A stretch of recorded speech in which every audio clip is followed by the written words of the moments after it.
Deputy Thomas Pringle sharing his time with Deputy Tom Fleming. 5 minutes each. Thank you, Concorda. Minister, I suppose one of the things in Donegal had its flooding events at the very start of this recent crisis across the country. And one of the things that probably, fortunately maybe for the people living in Donegal, is that the floodwaters were very quick to recede. But unfortunately for Donegal as a county, it probably means that the priority will be shifted away to the south of the country, and Donegal could be left behind in terms of funding to alleviate the problems into the future.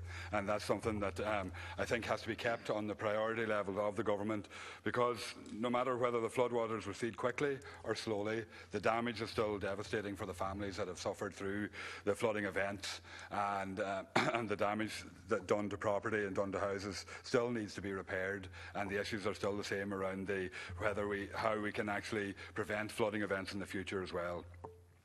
In Donegal, in early December, we had the River Esk in Donegal town bursting its banks and flooding a number of houses where families are out of their houses and will be now for a number of months while the repairs are going on. And what has been soul destroying for them is that twice in the space of 3 weeks they were flooded in the events that took place. And some houses were actually carrying out repairs when they were flooded for the second time, and the work carried out on those repairs was destroyed the second time round.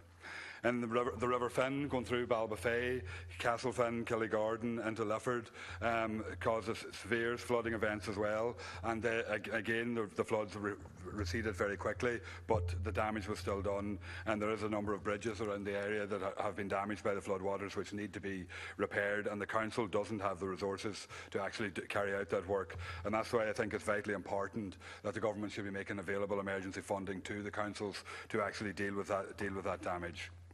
I would also like to mention the village of Pedigo, which suffers from repeated flooding and flash flooding.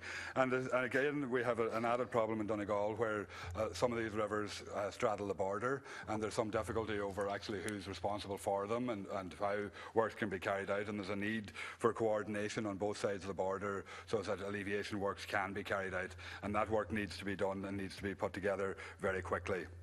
I would like to take this opportunity to acknowledge the work of the fire service and the council staff and members of the public who worked valiantly and right through the events to try and save property and to alleviate the extent of the damage, and they have to be commended for that work. But I do think there is a need, and I know the Minister alluded to it earlier in his contribution, but I think there is a need in every county for an officer to be appointed with responsibility for planning for flood events. While the CFRANS process is ongoing, that is a long-term solution and a long-term programme to put in place long-term measures for the mitigation of flood works. But there needs to be somebody, a person with designated responsibility to coordinate council works to plan for flooding events, to make sure that the measures are in place, that the adequate sandbags are available, that flood defences are available to be deployed at short notice, and that staff are available and coordinate all that work. And I think that has to happen as a matter of urgency and should happen right across the country. And that person, whoever it is that's designated responsibility, should be their sole job and their sole purpose, with other bodies required to report to them and to respond to the reports and the works that they recommend that has to be done. And I think the recent meetings, ministerial meetings with insurance companies, that will only result in insurance companies taking the lead on the issue and negotiating on their own terms. And I don't think it will actually do anything to resolve the problems and resolve the issues. It's also a distraction from the real issue, responsibility for bad planning in the past, coupled with a lack of oversight in flood prevention measures and the lack of government-sponsored schemes to support those who cannot get flood cover. Bad planning in the past has led to massive homes being built in floodplains, and I think for this reason the government and local authorities have to take responsibility for that.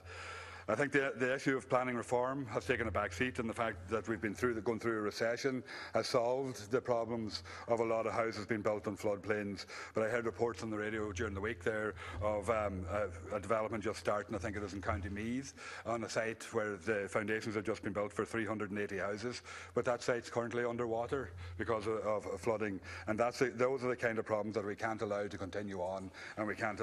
They should be stopped. The construction should be stopped on that situation to make sure that it doesn't proceed, that houses are built, people will move into, and then all of a sudden they're flooded again and destroyed in that way. Thank you. Thank you.